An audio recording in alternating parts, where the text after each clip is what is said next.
So now we'll summarize some of the pathogenesis of depression, some of the theories.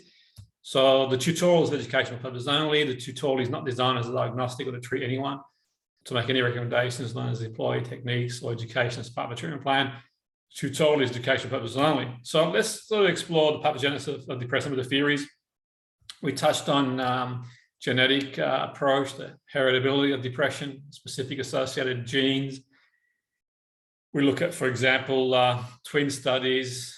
That can be quite useful, understanding the genes. Family history, heritability is moderate.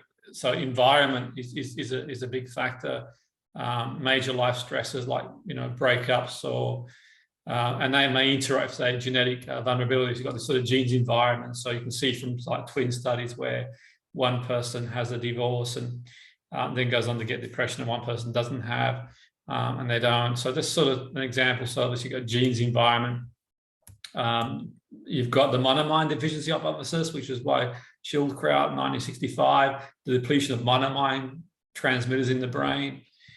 We've got the macrophage theory of depression, by Smith, 91, excessive secretion of macrophage monokines.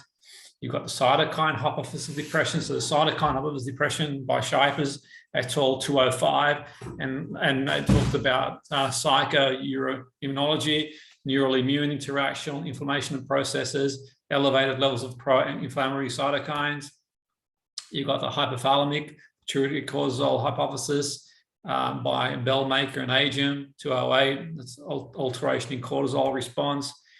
You have inflammatory and neurodegenerative hypothesis, inflammation, neurodegeneration by Mays et al. 2009. So inflammation processes that lead to diminished neurogenesis and increased neurodegeneration. So we've just sort of covered some of the pathogenesis of depression, just briefly in summary. So, obviously there's a number of theories of depression, and these are a few. And I suppose that we can from there sort of take into consideration that, I suppose, my interpretation of literature is that there's probably a number of pathways to depression in one sense. But, that's another story for another day.